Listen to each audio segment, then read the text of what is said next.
Growing up, I feel like I never had a lot of friends, so I felt like I had to keep the friends that I had super close to me.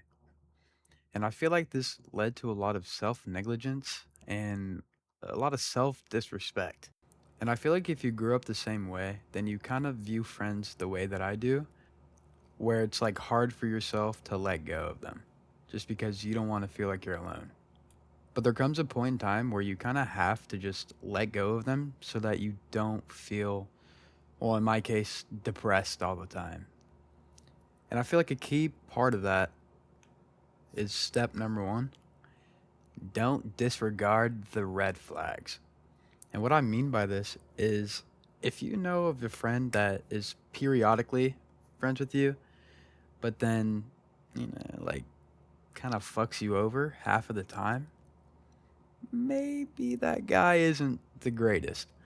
I had this friend who I thought, like, I had this friend for 4 years, and I thought he was, gonna be a lifelong friend. Like, I wanted this guy at my wedding, but I came to realize that this guy is just kind of an asshole.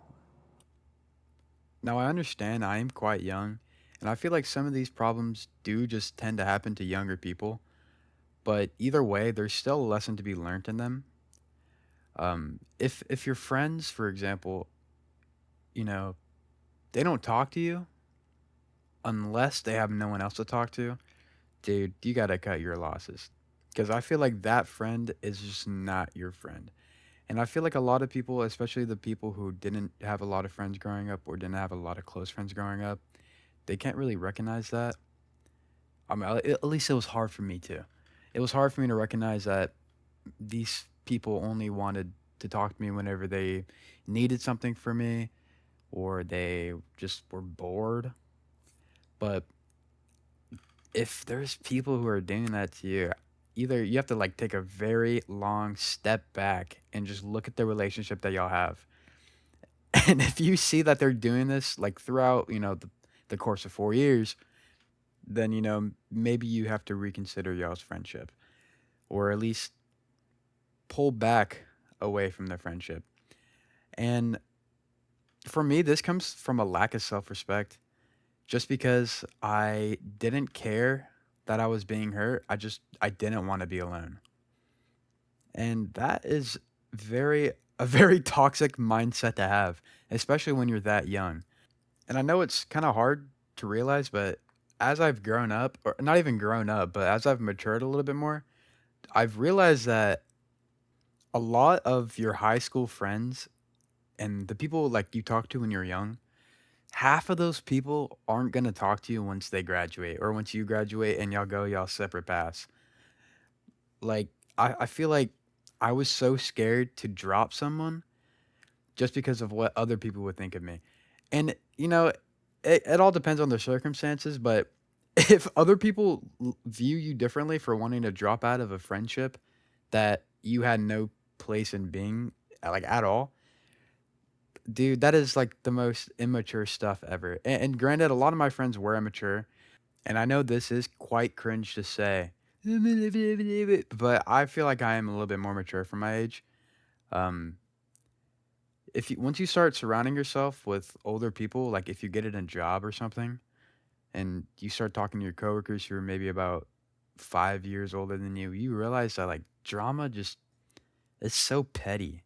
It really is super petty. People should just be able to drop things. And that really brings me into the next point, which is it's okay to be alone.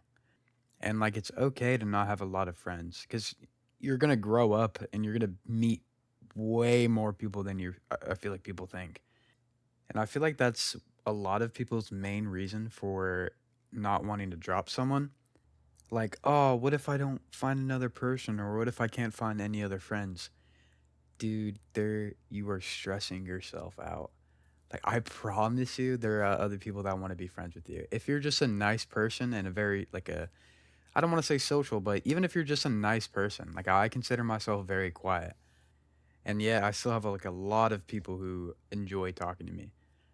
Like, I promise you, there are other people for you. There's people in different crowds. And that's another thing. If you want to make friends, and if you're really truly scared about not having friends, you really do have to put yourself out there. Whether that just be talking more, or going to a book club, or going to, local game centers where you go play like Yu-Gi-Oh or Magic the Gathering. And that's a really nerdy example, but that is really true. That's like the best way to meet people, or even going to church and participating in church service. Now, I'm not saying to go around and go to every single party you are invited to and drink every night with bums who are never going to speak to you again, because I promise you that is not the way to find friends.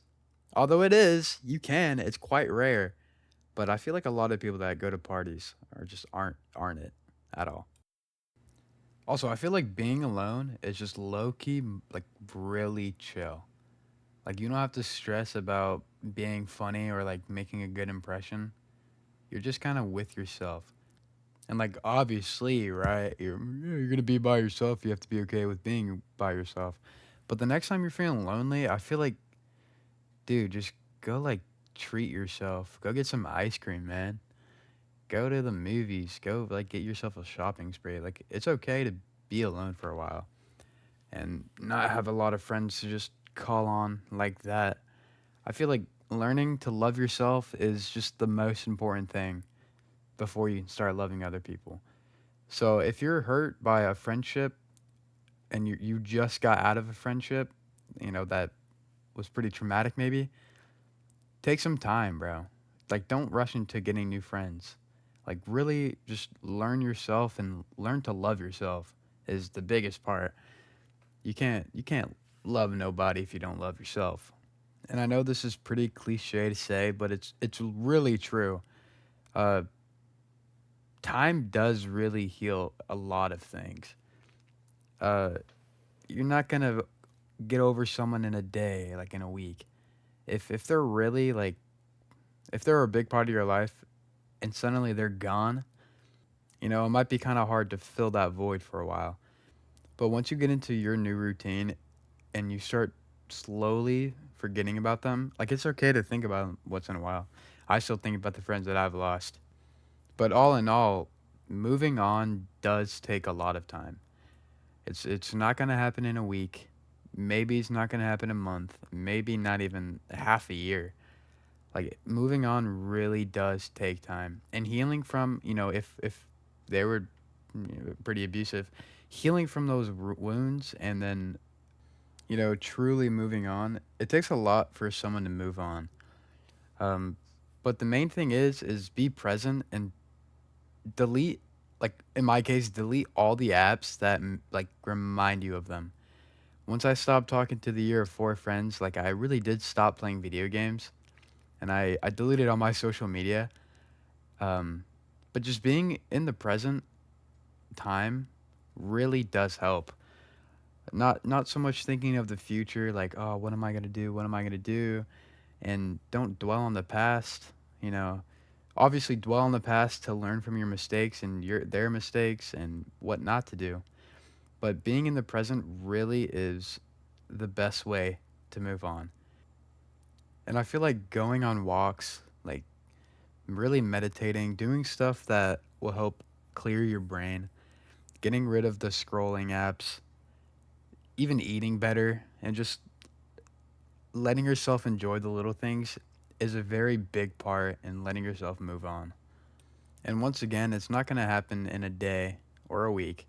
It takes time, but it really does help if you can just focus on the present moment and be grateful for the things you do have. I really like reading Dostoevsky, and one of his quotes he says, "The wounds remain, but in time, the mind, protecting its sanity, covers them with a scar tissue and the pain lessens." Like, it really does take time just to allow yourself to heal. But once you do heal, the pain gets less and you become a stronger person. And I think that's something that a lot of people need to remember is that the world doesn't get easier, but you get stronger. Alrighty, I think that wraps up this video. And to the one person that stayed for my first ever video, Mwah. Mwah. Yeah, you're goated. All right, bye.